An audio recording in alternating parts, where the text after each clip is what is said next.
Marvin Johnson was coming home from work in a very cheerful mood. It had been a successful week so far, and he expected great improvements in his life. He was the president and owner of Midwest Financial Services, a company that provided accounting, investment, and management services in his county. The company was not super profitable, but provided Marvin and his 20 employees with a good income. This company had ties to his family. His great-grandfather, Nels Peter Johnson, was one of the founders of this town. He came to the prairies from Oskarshamn, Sweden, in 1868 with his 5 children. He and his children plowed the virgin prairie land with oxen and wooden plows. Marvin's grandfather was the youngest of the children and had broken his leg in a farm accident, so it was difficult for him to do the hard work on the land. Instead, after 4 years of schooling, he began working for a local store owner as a counterman and bookkeeper. At the age of 22, he married 18-year-old Birgitta Olafsdotter.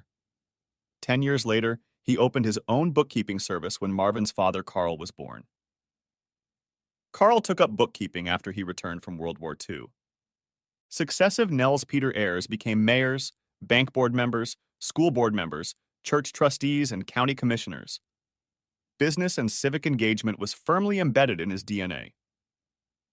At the last stoplight before pulling up to his house, he glanced over to the passenger seat and saw his always-used briefcase and a bright red 8x11 envelope. The envelope was emblazoned with the inscription, "A lifelong journey for the love of my life." The envelope contained schedules, brochures, and information about a 30-day vacation to France. The dates hadn't been set yet, but Marvin had arranged everything with Betty, one of his lifelong friends who owned a travel agency. They dated through 6th grade until she cheated on him with John Stanson by sitting with him on the swing set at recess. He didn't like the idea that she might be with someone else. They kissed once in senior year of high school. It was after Betty had been declared homecoming queen, and Marvin, the captain of the football team, had put the crown on her and then kissed her. He was supposed to call Betty after he talked to Cheryl tonight to see what dates they should go on. He knew Cheryl was already home since she had called him to see if he would be home soon. Marvin had left town to attend a university in his state. He met Cheryl his freshman year of college at a sorority and fraternity reunion. He was a freshman, but they enjoyed socializing with each other. Her major was French, and his was business administration, so they didn't have much in common academically. He was already in a relationship with a girl from nursing school, so he didn't ask Cheryl out that year. At the beginning of their senior year, they started hanging out and spending more time together. During the spring semester, Cheryl spent her weekends at Marvin's apartment. After graduation, he worked at a branch of a nationwide finance company. He stayed in town because he wanted to be close to Cheryl. It was hard for a young man to leave the campus. There were girls, drinking, girls, football games, drinking, and college parties. Why should a young man leave? Marvin had one reason to leave. His father said so. He was to come home and start working for his father in the family business. Marvin always knew that someday he would. For the next year, Marvin cranked up the odometer on his car, making Friday 4-hour trips to Cheryl's house and then coming home on Sunday. Being a romantic, he gave her an engagement ring for Christmas. Both mothers decided that a wedding in June would be a wonderful event. Cheryl now works 2 jobs at a local junior college to maintain a full-time job. Her favorite job is teaching French, both beginning and advanced level. Sometimes she helps out in philosophy classes when they start discussing French philosophy. Since her major in college was French, Marvin has often seen her curled up reading French newspapers and magazines online at their house. Her second job was finding graduate jobs and part-time summer employment. She has worked at a junior college since their 2 children were in 6th and 8th grade. Both had moved away from home, leaving Marvin and Cheryl to live in empty nest status. He smiled as he saw his home, given to him by his grandparents. They had given it to him because of his love of golf, and the house was only a block away from the country club. It was a beautiful place where they raised their children, made wonderful neighborhood friends, and lived comfortably.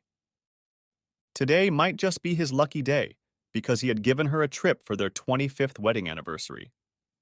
Their lives had been suffering for the past 6 months or so. Winter moping had set in, and it had become more difficult to go out and socialize. Cheryl was suffering from empty nest syndrome as their son left town for college and their daughter graduated and took a job in Kansas City. Menopause had not been kind to Cheryl and had made her moody, angry, and difficult to live with. She was nothing like the bright, enthusiastic, and loving young woman Marvin had married 25 years earlier. He hoped that a trip to France would add spice and happiness to their lives. This trip had been a dream of hers ever since she attended her first French class in middle school. She wasn't the most popular girl in school, but she wasn't a nerd either.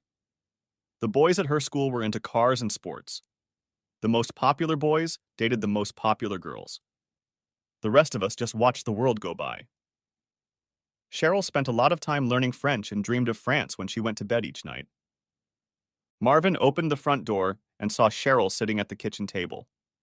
He smiled and said, "Good evening, dear. How are you doing on this beautiful February evening?" Cheryl looked up and replied without emotion, "Hi, I thought you'd be here earlier. What's that big red envelope? Don't you remember Valentine's Day was a week ago?" He replied, "I had planned to come earlier, but I had a very important errand to run. I apologize for coming later than I thought. The envelope is something that needs to be done tonight." He then placed his briefcase on the coffee table in the living room with the red envelope face down on top and headed for the kitchen table. Cheryl already had a bottle of red wine and 2 glasses on the table. It was obvious that she had already had 1 glass and was starting on the second. Pouring him a glass, she asked, "How was your day?" The question was asked as a conversation starter, but it didn't seem like she was really interested in what had happened to him that day. He started to answer, then saw the pen and paper in front of her glass and wondered if he was going to get a lecture on what he had done wrong this time. Instead, he replied, "My day went fine, but judging by the list in front of you, my evening will be more important than my day." Cheryl sighed and said, "Yes, that may be so. I've been doing some introspection to see where I stand in life. And more importantly, what I am going to do in the second half of my life. Many events over the past few months have pushed me to realize this. At the end of this year, I will be hosting my sorority's 25th reunion of alumni.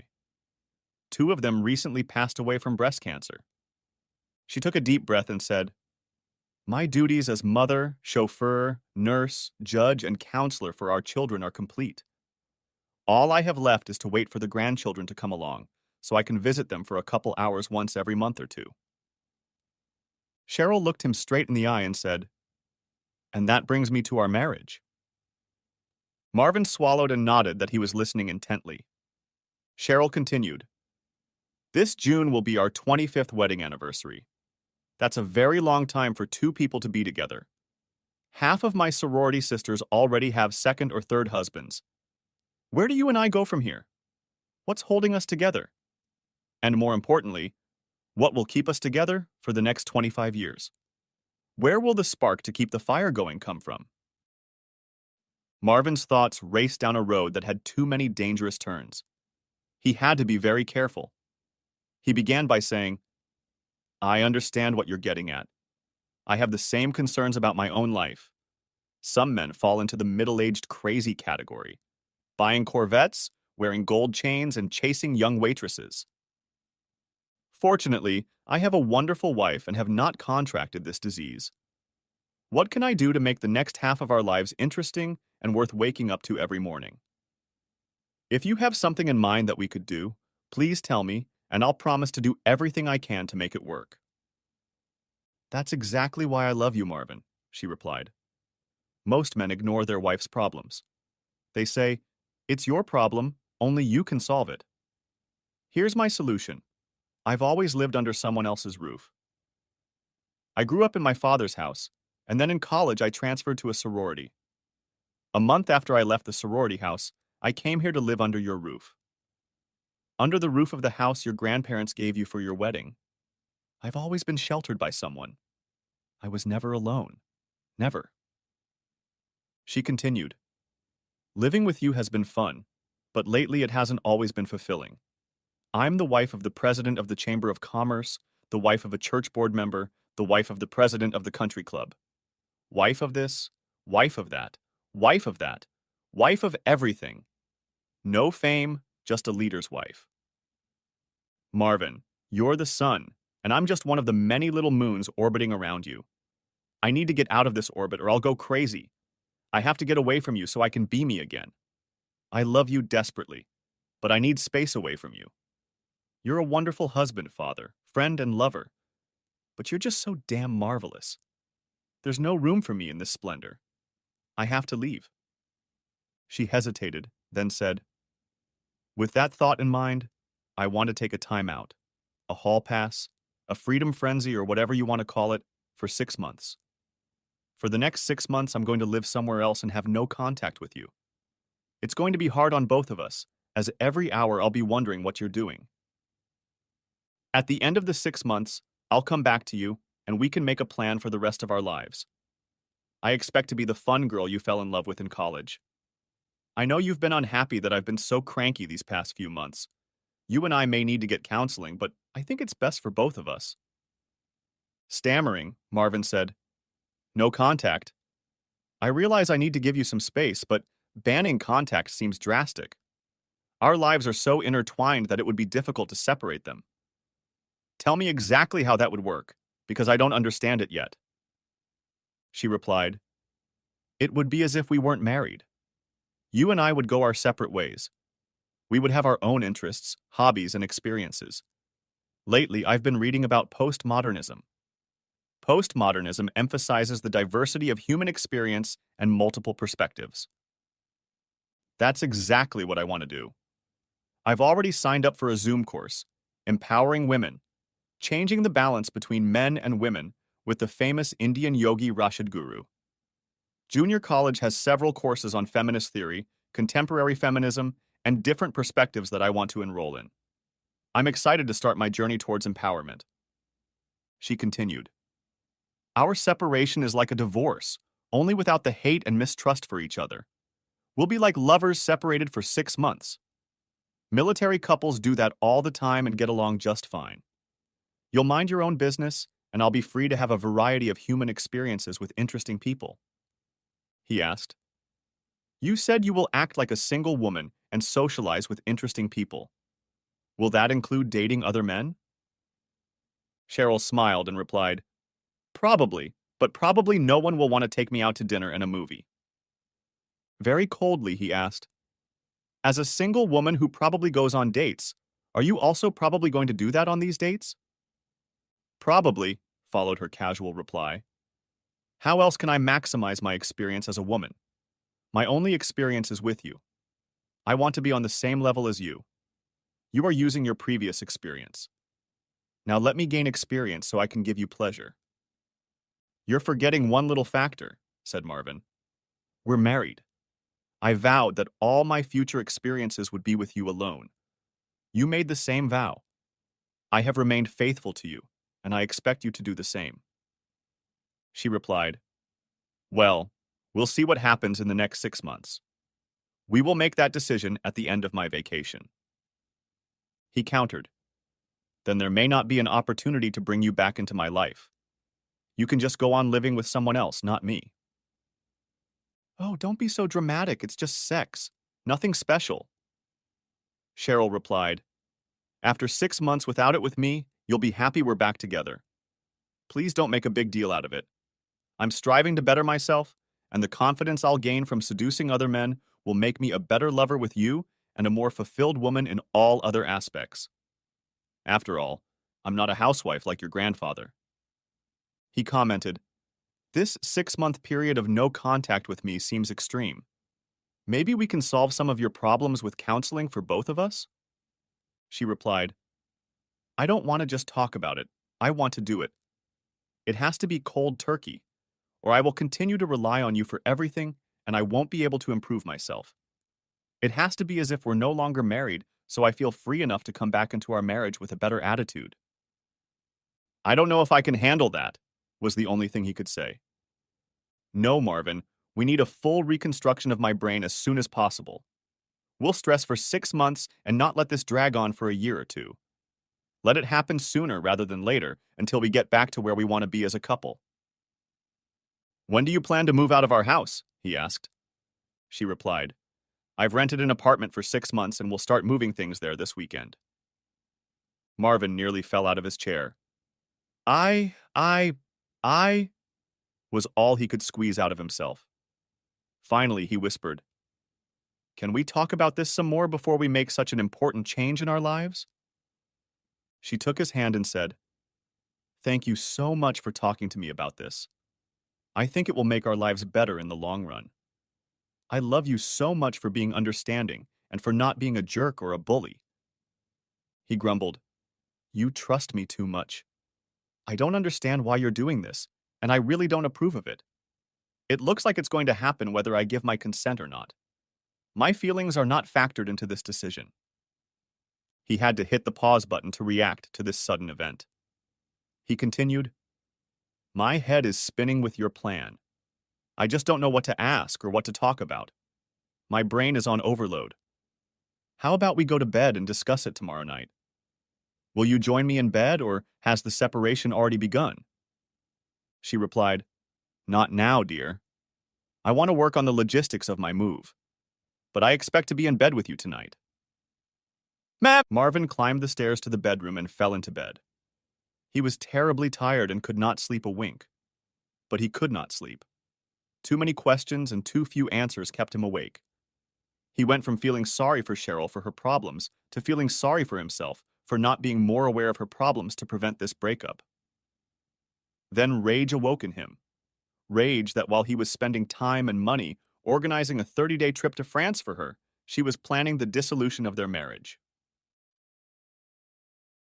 Later that night, Cheryl snuck into their bed and snuggled against her husband's back. She gently kissed his shoulder, and he felt her tears as she whispered softly, I'm so sorry, Marvin.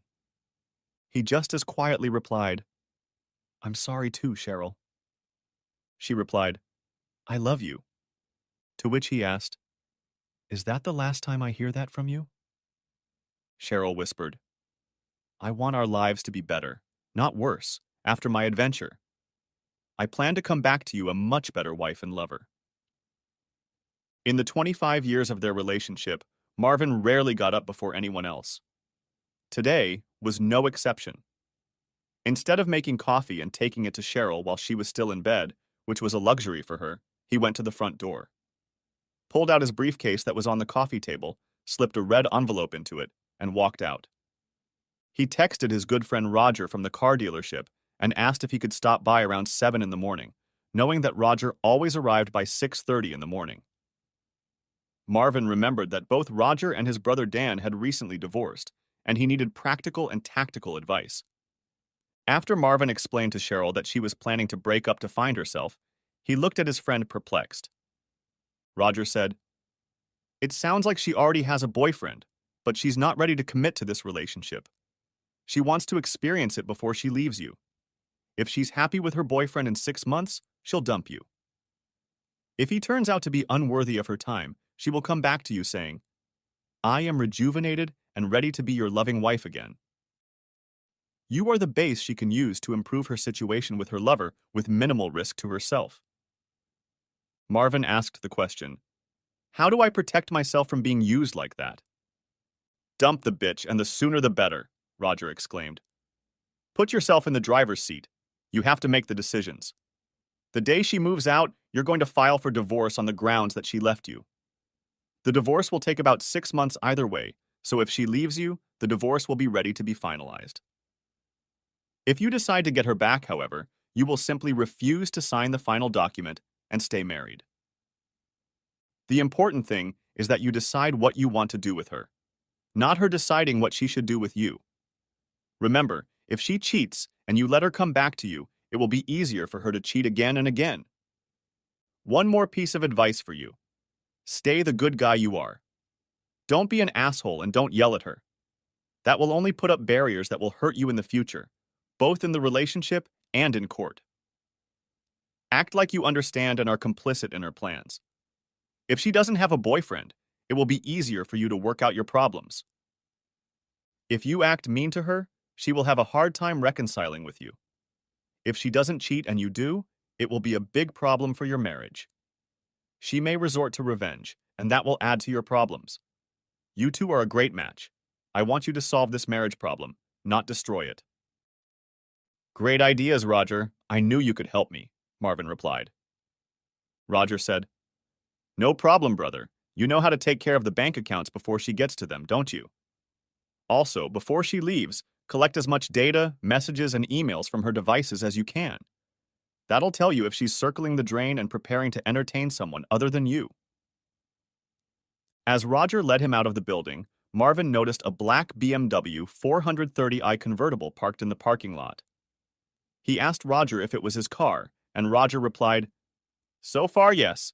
The buyers at the used car auction this week have been inattentive, and I got a good deal on this barely used beauty. Marvin said, Great, I'll take her. Does it need any work? If not, have your guys clean her up and I'll pick her up tomorrow. Don't haggle, just name a decent price. Inspecting Marvin's car, Roger asked, Are you switching from a Honda? Marvin replied, I'll probably do more this year than I did this year. Marvin went to the office to analyze what needed to be done that day. Everything could wait a few days, so he told the staff he would be home to take care of another non-business related issue, but they could call him if they needed to. On the way home, he saw Betty's car parked outside the travel agency and stopped to tidy up an aborted trip to Paris.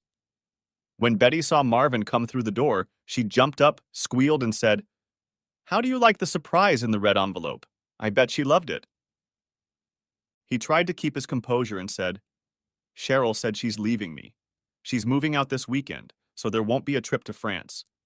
How much do I owe you for all the work I did preparing this wonderful package? Betty sank down in her chair, shook her head, and said, No, it just can't be. Cheryl never says a bad word about you. She loves you. I don't know what to say. I'm so sorry. What happened? She says she needs space to be her own person, not the wife of a guy everyone in town knows and respects. Those are her words, not mine. It's like she already has a boyfriend to spend time with while I'm gone. Betty, she's one of your good friends. Has she given you any hints that she has someone else? Betty thought for a moment and replied, She mentioned that there was a new cute young guy in the counseling department. That was her only comment. Then she never spoke of him again. Never even mentioned his name. As for the cost, you don't owe me anything. I learned a lot about this kind of trip and will use this as a guide for my other clients. He asked, Please don't tell her the trip was canceled. It was supposed to be a surprise, and I was the only one surprised. As he got in the car, he noticed his phone was acting like a bumblebee. It had been off since morning, and now there were calls and messages waiting for him. All the messages were from Cheryl. Please call me. Taking Roger's advice, he dialed her number. She answered immediately. Marvin, honey, where are you? I missed you so much this morning. Can you talk now? Good morning, Cheryl.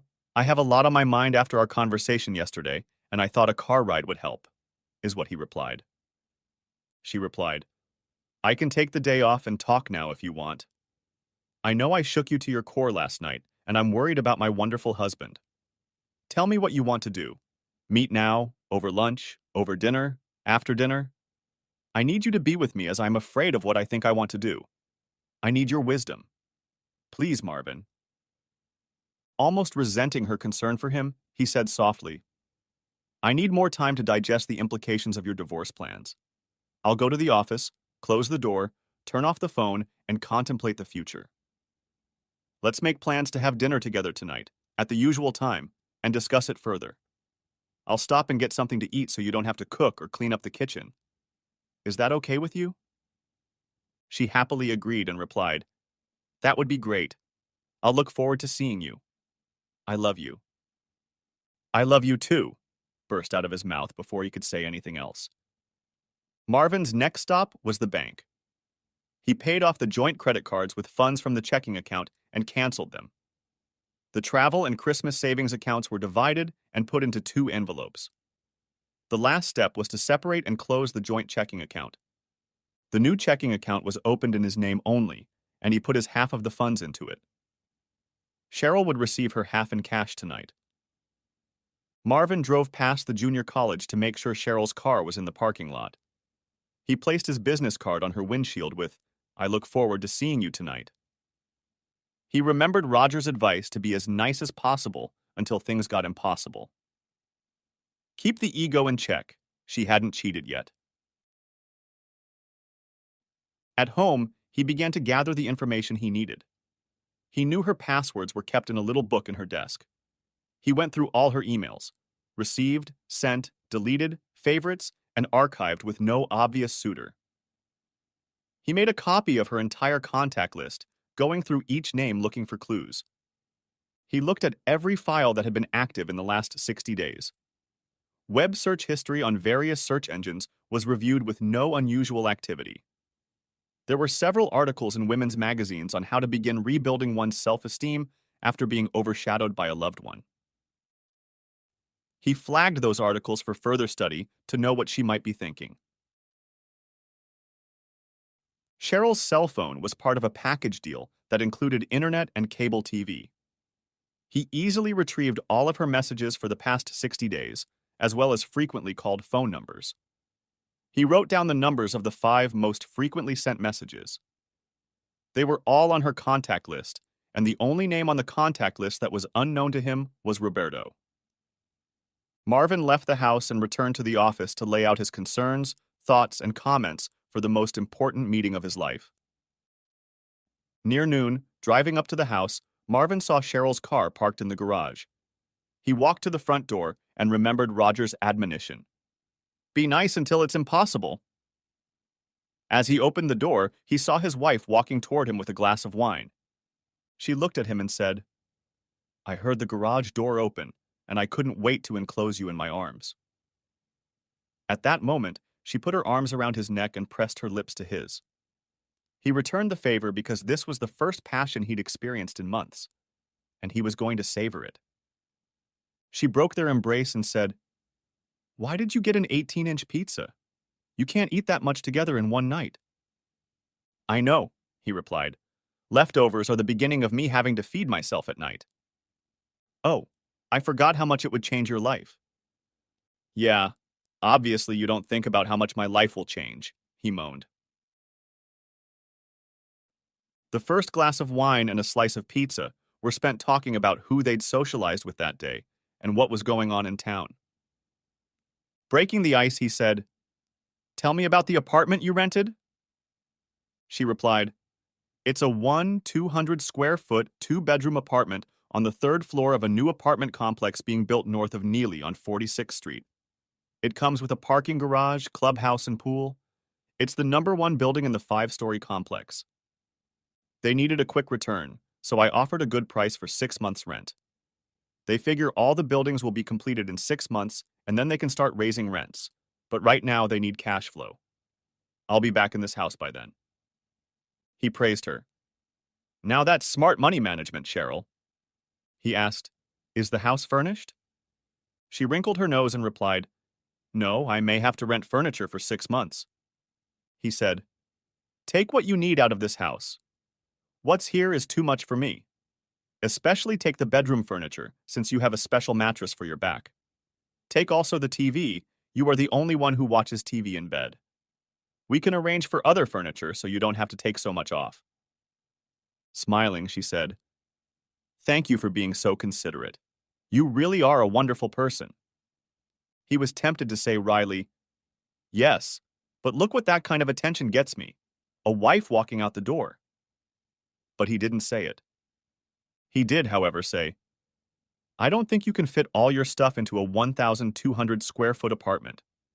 What are you going to do with the extra stuff?" "Yeah, I've been thinking about that too. I guess I'll have to leave them here for now." Marvin said, "I don't think that will work. If you leave, all of you will leave.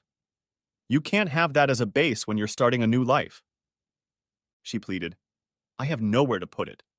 My apartment is too small for everything I have here. Why can't you leave him here? I'll be back in 6 months. It won't hurt you to leave him here." I replied, "As I said, you are leaving and your things are leaving. I don't want to see your souvenirs while you're having fun with other guys. It leaves me with a bad feeling in my gut. She replied coldly, You can be so thoughtful about providing me with a bed, yet be such a jerk about my unnecessary stuff. A real jerk. What can I do with my stuff except leave it here? Since you want to be independent, why are you asking me? You're leaving me for that reason, but now you need my help. You can rent a warehouse. They have them all over the city. By the way, who's going to move your stuff to the apartment? She asked. You have a pickup truck in your garage, so I thought I'd ask you to move my stuff to the apartment. Could you do that for me? There you go again, desperate to get away from me, yet demanding that I do everything for you. You walk away, and then you don't get my moving services or storage services. I'll tell you what, if we make a deal that you move back into this house, I'll help you move back in. If we have an agreement, Marvin said. What do you mean, if we make a deal? Cheryl snapped back. It goes without saying that I'll come back here. Where else am I going to go? My plan is to come back here a better wife, a more confident person, and an experienced lover for you. That will put us on a new and better footing for the next 25 years. He replied, Many things can change your plan. 1. You'll get infatuated with one of your new boyfriends and decide you want to play house for another 6 months, a year or 2 years, and I'll wait patiently for you. 2. You have so much fun with so many guys that I will consider you second-hand goods. No normal guy wants a city slut as a wife. 3. While you're starting your thrill machine, do you really think I'm going to sit in my garage and wait for you to come over and re-enter our marriage? That's not going to happen.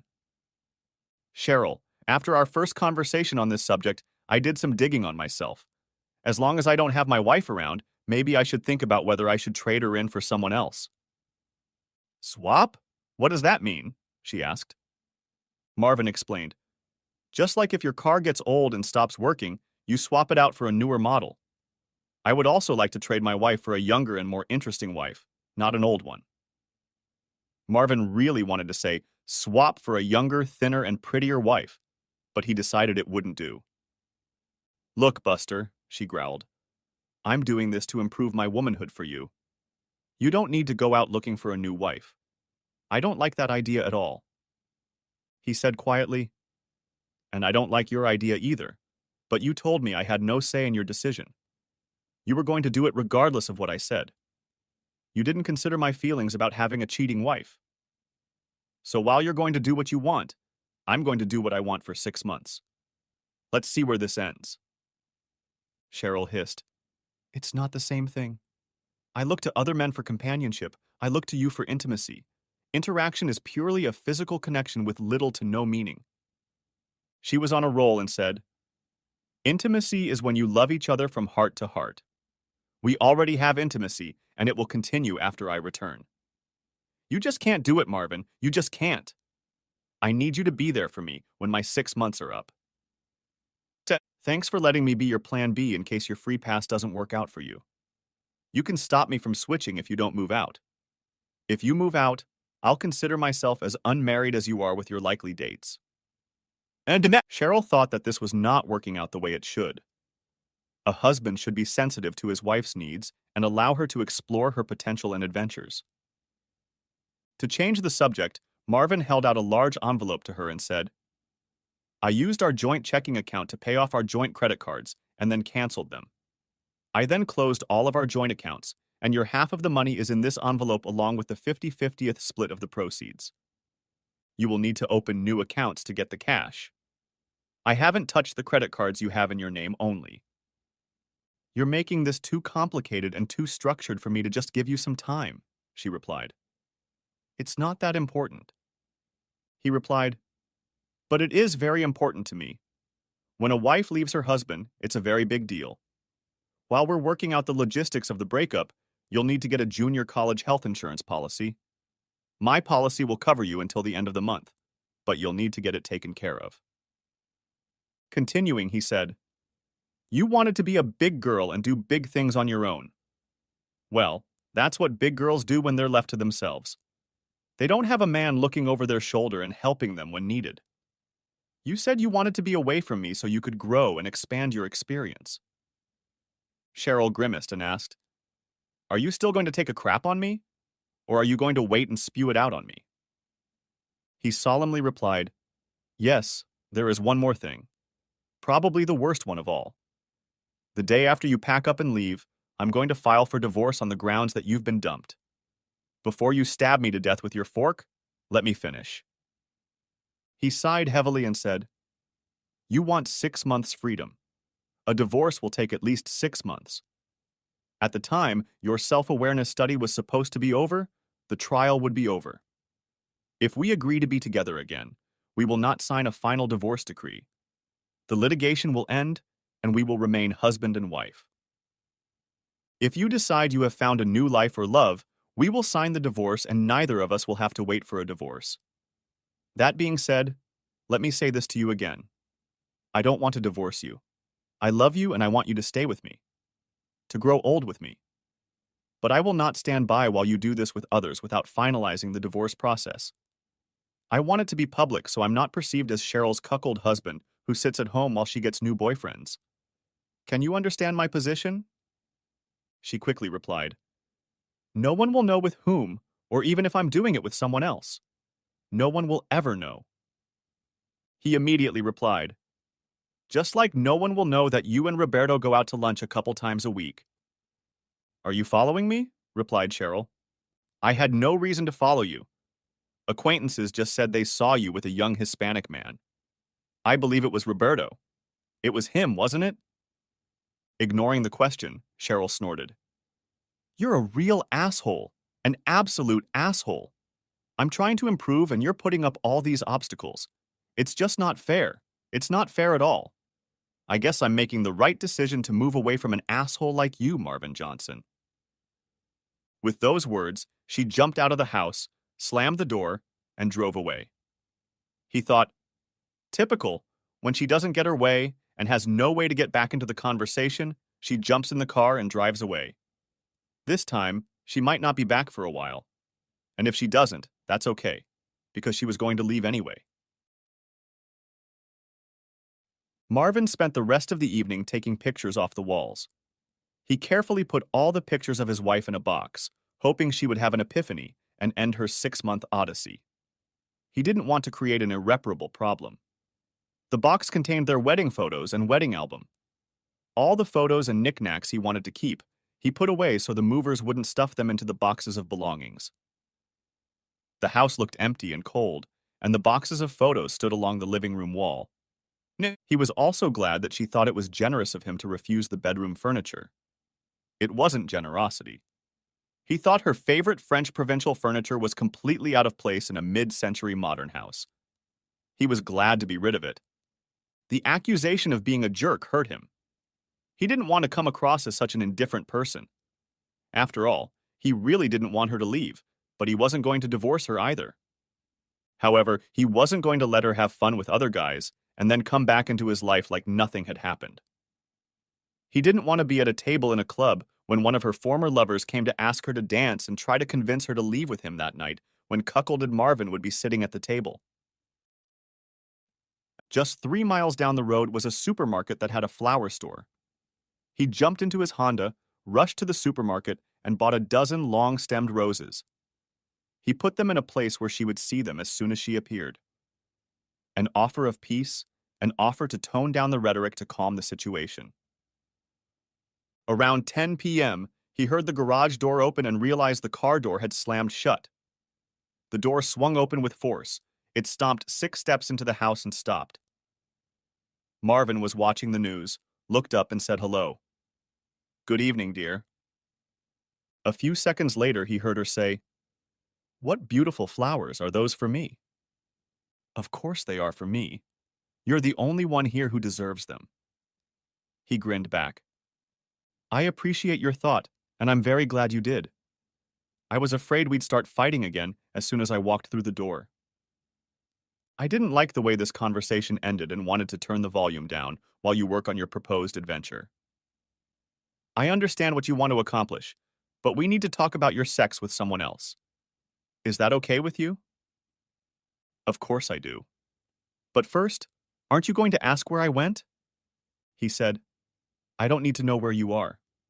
I want to know you're safe. She explained. I was safe at the local Starbucks, wondering what I should do. I have a lot of things on my mind, hard things, decisions that will change the direction of my life as long as I live. I know what I want to do, but the consequences could make my life great or just ruin it forever. I just don't know what to do yet. Happy, he said. I'd be happy for you to stay here as long as you want, but I'd rather it be forever. You're the sweetest person in the world. I really love you. He replied, I love you too. This suggestion of yours has suddenly given me an idea. I think if you give me time to think it over, we can come to some kind of amicable agreement on how we should proceed. In the meantime, you have time to move or deposit your belongings. That will give me time to learn how this house works, how the stove works, the dishwasher, etc. He desperately wanted to slow down the breakup process and take control of it. She said, I'd like to discuss this with you further too. He said, Can we postpone the rest of the conversation until tomorrow night? Yes, please, she replied. I'll clean up the kitchen, and you go to bed. The next morning he got up at the usual time, made coffee, and brought it to his wife. Good morning, love, he said, setting the coffee on the night table and putting his hand on her shoulder. She rolled over onto her back and, smiling broadly, said, Good morning, my spectacular husband. Marvin busied himself getting ready for the workday. Cheryl was taking the day off. He hoped she was rethinking her decision to leave him. She was going to call moving companies and arrange storage locations. The first order of business was to call a lawyer she knew. She knew she couldn't use a family lawyer since her husband had probably already talked to one. She managed to make an appointment for half an hour at 3:30. She needed to go to the bank to open accounts in her name. She was still mulling over the decision to leave, but she wanted to get all the business done, even if she decided to stay at their house. The idea of leaving was still intriguing, but it came with some long-term problems. Attorney Dan Parks let Cheryl into his office at 3:30 and asked her to be brief because he had an important meeting at 4. She told him she was leaving for 6 months to gain confidence and self-belief. At the end of this period, she planned to return to her husband. Although her husband said that this option might not be acceptable to her. It depended on her having contact with someone else. She said that Marvin would file for divorce as soon as she moved out. Dan said the way Marvin split the bills 50% each, and the paperwork was very fair. He'd seen better than that. According to her, the conversations were cordial, and violence was not even in question. When asked if she loved him, she said, Yes, I love him very much. Does he say he loves you? Yes, he is very demonstrative about it. He gets very annoyed that I have fun with other men. He just can't get over it. I think he's being unreasonable. Dan said, There are a lot of men who think that way. Mostly men who don't cheat on their wives think that way. They usually make good husbands. In the divorces I handle, the cause of divorce is usually adultery. Adultery and divorce usually go together. She countered, But that's different. I can have fun with other men to improve my opinion of myself as a woman of the world. I have only been with one man in my entire life. In 6 months, I'll be back with Marvin, just like I was before. Dan said, That doesn't change anything. Adultery is adultery, no matter the reason, occasion, or time. Marvin is doing you a favor by not filing for divorce on the grounds of adultery. That would be very embarrassing for you. Whatever the reason for filing, Cheryl, I would be happy to be your attorney in any divorce proceeding. I will protect your rights, and right now, it appears that Marvin is being an honest man. She finished her business and research, then headed home and was surprised to see a black BMW convertible in the driveway. She wondered whose car it was and why Marvin's Honda wasn't around. When she approached the house, there was no one in the BMW and the garage door was unlocked. Cautiously opening the door to the kitchen, she saw her husband pulling a beer out of the refrigerator. She asked, Whose car is in the driveway? He replied, That's my car.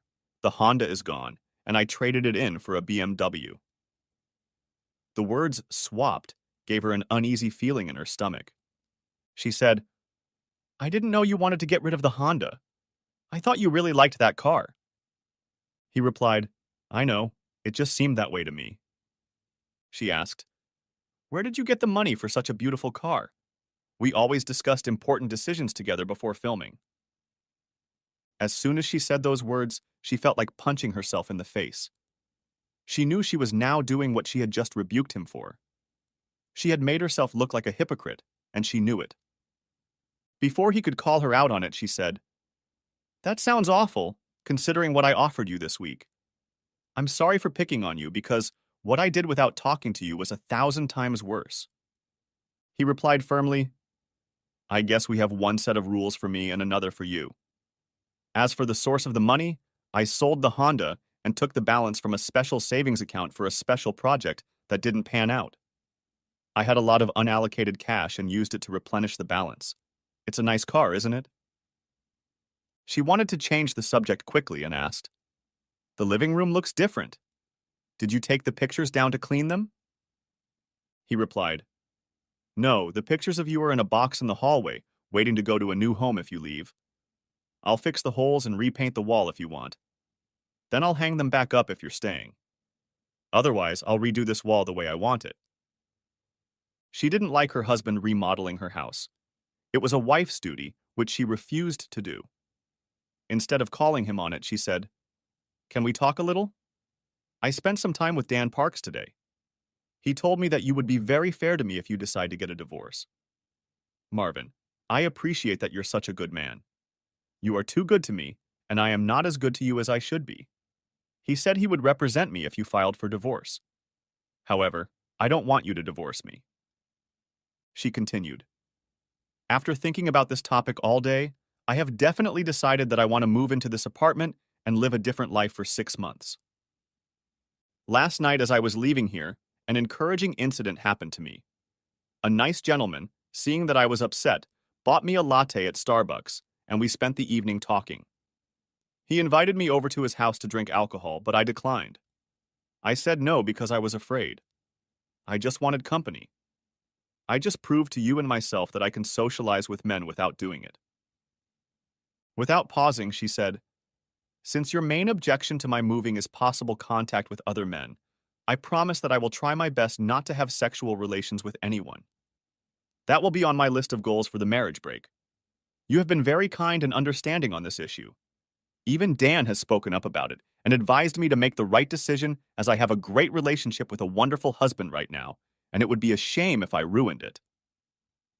She straightened up and said, I have a team of movers coming the day after tomorrow to move all my stuff into an apartment or storage unit.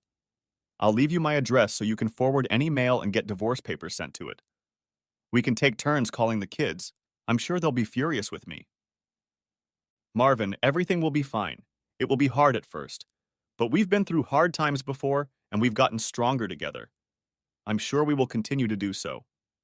Please remember that I love you, and 6 months and 1 day from today, I will love you just as much as I did last night. He thought for a moment before he said, I thought we were going to take it slow, but obviously that's your decision, not mine. I was going to bring it up later, but now I'll have to. Please cross my golf buddies off your list of people you want to entertain. Doing it with any of them will completely eliminate the possibility of us getting back together. Besides, he continued, after our divorce, you'll be removed from the country club membership list. You'll be able to come there as a guest of your Friday night women's group, but you can't come without a member bringing you. You can't take anything from the club. If I'm there when you come, I'll treat you with respect and kindness, and I hope you'll do the same with me. He slowly stood up and said, As for your leaving, I hope you have a good time. With those words, he turned and made his way to the bedroom, closed the door quietly, and went to the bathroom where he threw up. Cheryl sat on the couch, trying to dab away her tears with a handkerchief. She had been working on putting this number together for months, but it hadn't turned out the way she wanted it to. She thought she would have fun dancing in her new life, knowing that Marvin, her mainstay, would be there to pick her up if she fell. Just like he had done for the past 25 years. She wanted it so badly, but now it had dangerous consequences she hadn't foreseen. She thought of herself as a strong American, ready to tackle the world alone. But she was still crying. She tried to sleep in the guest room, but she was unsuccessful. There were so many memories of her, her husband, and her children in this house. All those memories turned into ghosts that haunted her with one question. Why Cheryl? Why? And she had no suitable answer. She got up several times that night, went to the master bedroom door, startled, and went back in. And she heard him making coffee and prayed that he would bring her a cup, sit with her, and tell her everything would be okay. But instead, she heard a door slam and a BMW pull away from the driveway. The car he had traded in. It became obvious that this was his hint that he was willing to change his relationship with the woman if she left. She shuddered at the thought that he might trade the car for a woman younger and prettier than her while she explored herself. What would happen to her then? How would she be able to switch? Swap for a younger, fitter man? That was doubtful. Maybe some man in his 60s would be willing to trade with her? Some swap Marvelous Marvin for an old man worried about her spending all his Social Security money and coming home by 9:30 p.m. to watch the news. When Marvin got to the office, it was dark, as was his mood. He immediately opened his computer and started making lists, sublists, calendars, and project deadlines. After a night of agony, he decided to make up for the years he had missed. Missed things he wanted to do but couldn't because his now potential ex-wife didn't want him to.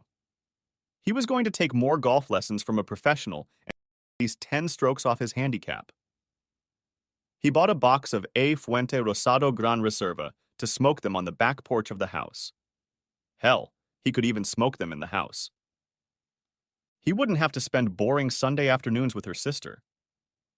He started figuring out what he could do to enjoy life more, like Cheryl was going to do. She wouldn't kill his spirit by leaving him, but instead would strengthen it. Cheryl spent the day packing and getting ready to move. Deciding what would go to the apartment and what would go to the storage unit was difficult. After all, these were things that were important to her. But she had to cull those things to fit them into her new life. She was glad when Marvin called and invited her to dinner that night. At 6 o'clock that evening, Marvin pulled up to the house wearing his fancy new clothes and wool hat. He opened the door of the BMW in front of Cheryl, just as he had done when they first started dating. Even though it was chilly, he put the top down and they sped down the block. And he took her to a new French restaurant and they had a great dinner. It was great because that was all they talked about. All the other topics that were important to them had already been covered or were too delicate to discuss. He put the roof down and they took the long drive home, both looking forward to their last night together.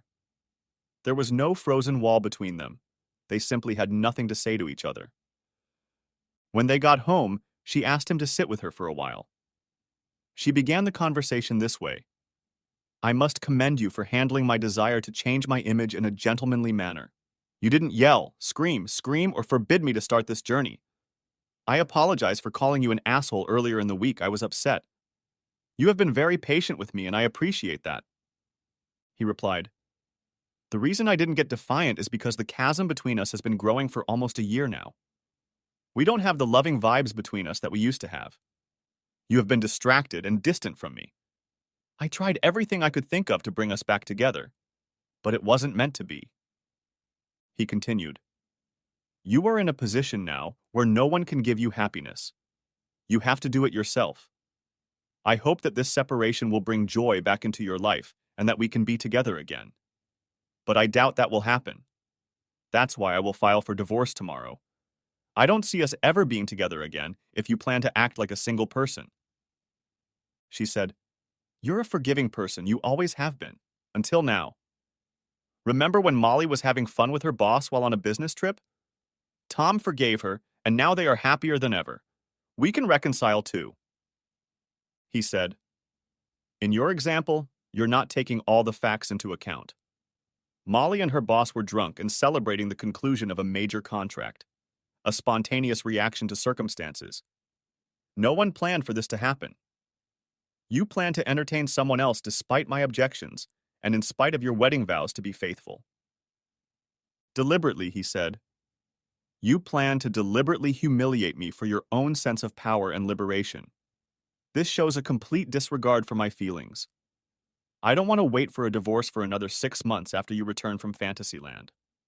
You have fun with someone and then divorce them. It's as simple as that. He continued, when we meet again in 6 months, I'll ask you if you've been faithful to me, and I'll expect you to tell me the truth.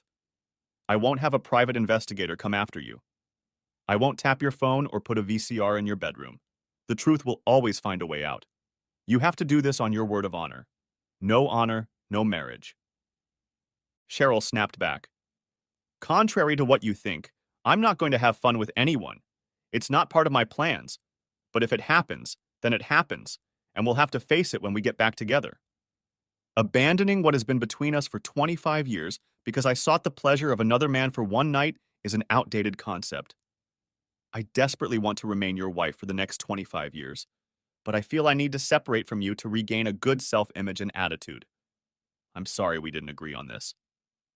Ma'am! Marvin kissed her goodnight at the door to the guest room and went to the master bedroom alone. The bed he shared with her was leaving his house, as was Cheryl's. The next morning he got up as usual, dressed as usual, made coffee as usual, and perhaps for the last time, held out the cup to Cheryl. She hugged him and told him how much she loved him.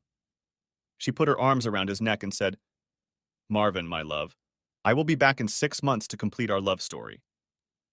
He nodded his head and went to the office. Why? He didn't know, but there was nowhere to go. Later that morning, Cheryl walked around the house with a box of tissues while all of her possessions were packed into boxes and loaded onto the truck. Workers have seen this kind of reaction before. Divorces, deaths, bankruptcies, and job changes cause the same rush of emotion. Marvin removed all his clothes from the dressers in the bedroom so Cheryl wouldn't have to do it. The closet items were loaded first, the rest went to her new apartment. For $100 a month, she hadn't counted on it. As she walked out the door, she turned around and wondered if she would ever see the inside of this house again. She figured she would know the answer to that question in 6 months. Week 1 of 26. After the movers unloaded all of Cheryl's belongings into their proper places, she sat down on a crate with the intention of accomplishing a dreadful task: to call her children and tell them that she had left their father to go on a social adventure. She and her daughter Cindy had always been close and basically like-minded, so she called her first. Cindy answered with a cheery, "Hi, Mom." After some small talk, Cheryl moved on to the most dreaded topic. She said, "Cindy, I left home to complete my self-examination and become a complete woman, Cheryl 2.0, if you will. I plan to return to your father after 6 months as an enlightened woman. It will be hard on your father and me, but I feel it will be best for both of us." Cindy asked, "Does Dad think it's for the best?" "No," Cheryl replied. "He plans to file for divorce on the grounds of abandonment Monday morning." Cindy shrieked, "What have you done, Mom? This is beyond comprehension. What prompted you to do this?" Cheryl replied, "I've been reading about modern women floundering in the shadows of their prominent husbands. This plan of women's lib puts me on the same level as your father socially, emotionally. He is afraid that by socializing with new people, I will start having fun with my new acquaintances. I told him that relationships with other guys is at the bottom of my list of accomplishments during this period. It's not completely out of the question, but I won't pursue it or look for it in a new relationship." Continuing, she said, "In the rare circumstance that it does happen, if it does happen, I will only do it for sexual interaction, not intimacy. I'll save that for your father, so he shouldn't be so wary of my activities. He's not as enlightened on the subject as I am. He's filing for divorce on a technicality because he doesn't want to appear to be married to me while I'm single and possibly seeing other men. It's such a Victorian attitude." Cindy said, "I hope you realize what you're doing. If you continue with this idiotic idea, you'll end up having lots of relationships but absolutely no intimacy. Daddy won't put up with it and will go for a divorce." Changing the subject, Cindy asks, "Now that you're acting like you're single, how will that affect your plans to go to France?" "What plans? I don't know anything about any plans." Cindy cringed. "You mean to tell me you made plans and planned to leave him while he was preparing the trip of a lifetime for you?" Betty, Daddy and I have been working for months to organize this trip. He rented an apartment on the Champs-Élysées for 30 days with a balcony overlooking the Eiffel Tower. He even coordinated time off with your boss. You probably gave him the ridiculous idea before he told you about the trip. The blood rushed from Cheryl's face when she said, "Oh no, I had no idea. Why didn't he say anything about it? I would have postponed the separation." Cindy replied, "You ruined the marriage before he could give you that gift. If you had done that to me, I would have wiped that canceled trip in your face. I would have let you know what a fool you are. Daddy didn't do that. That's the kind of man he is. You insult and disrespect him, and he doesn't lash out at you. Mom, you can find 1,000 guys for fun, but you'll never, never, never find a man as good as the one you're cutting out of your life." With those words, Cindy cut the conversation short, leaving Cheryl stunned and surprised. They had always been close. She needed to call Marvin and find out about this mysterious trip. After dialing the number several times, but the connection dropped each time, she decided she was blocked. Perhaps he was also directing her emails to spam. After work on Friday, as she was preparing the evening meal, there was a knock at the door. Opening the door, she saw a man who asked, "Are you Cheryl Johnson?" When she answered, "Yes." He handed her a brown envelope and said, "You have been served." Before he left, he took advantage of her shock and took a picture of her. She thought, "This is it. 25 years together, and I get a brown envelope. Luckily, it's only for 6 months. Otherwise, it would have been a horrible experience." Week 2. Cheryl went through her contact list and dialed Betty's number at the travel agency. Betty answered, "Hi, Cheryl. I thought you would call me at some point." She asked, "Is it true that Marvin has organized a 30-day trip to Paris?" Betty replied dramatically, "Yes. It was the most romantic and elaborate trip I've ever organized. The bright red envelope made Valentine's Day once again. You would have been blown away by what he had arranged. It's a shame you'll miss it." Cheryl asked, "Did he have a grudge against me?" Betty snapped back, "What do you think? He spent so much time, effort, and money to do something wonderful for the most important person in his life. And instead, she tells him she's leaving for an opportunity to have fun with someone else. Cheryl, you are one of my closest friends. I hate to talk to you about this, but I just don't understand what you did. Please don't even try to tell me. I don't want to know. By the end of this stupid 6 months, you'll have to stand in line to get a date with your ex-husband. We're still friends, so let's drop the subject." After the call, she drove to Marvin's house. His BMW was parked there, so she entered the building, saw Karen, his personal secretary, and said, "Hello, Karen. May I speak to Marvin?" Karen shyly replied, "Marvin's not home right now." "But I saw his car out front, Karen," said Cheryl. By this time, Cheryl felt everyone in the office looking at her. They were watching and wondering what was going to happen next. These were people she knew and enjoyed socializing with at company parties. She said, "Thank you, Karen," and turned to leave. She heard Karen say quietly, "Goodbye, Cheryl." So this is what lack of direct contact means, Cheryl thought to herself. She felt herself losing control of the situation. Sitting in the car and looking at Marvin's BMW, she called her son Robbie. He always answered her calls, even if he was in class. He would just acknowledge the call and say he would call back. This time, there was no answer, so she left a message on her voicemail and went to her house. After Cheryl left his office, Marvin came out to thank Karen for telling him he wasn't home. "I know it was hard for me to lie to her, but absolutely nothing good would have come out of me and Cheryl arguing in the office. Thank you for not putting the entire staff in such an embarrassing situation." A week later, the Johnsons' house looked more like Marvin Johnson's sports bar. Motivational and encouraging posters hung on cabinet doors. A calendar marked game times, golf lessons, and after-work hangouts with the boys. On the walls of the family room, pictures of Augusta National and St. Andrews replaced pictures of Marvin and Cheryl on vacation. He went head over heels for work. He never came home again, just because Cheryl wanted him there. The notes on the refrigerator door reminded him of the dishes he loved, barbecue and Chinese food, which Cheryl couldn't stand. He looked forward to grilling steak and eating melon on the patio, not caring if its juice spilled onto the deck. She liked the house to be quiet while she was home. The stereo system throughout the house was programmed to play jazz music, Margaritaville, and a little reggae, depending on her mood. Anything Cheryl didn't want to hear in the house. He also purchased more masculine bedroom furniture. Instead of Cheryl lying on her right side, there was a large body pillow to cuddle with until the pain subsided.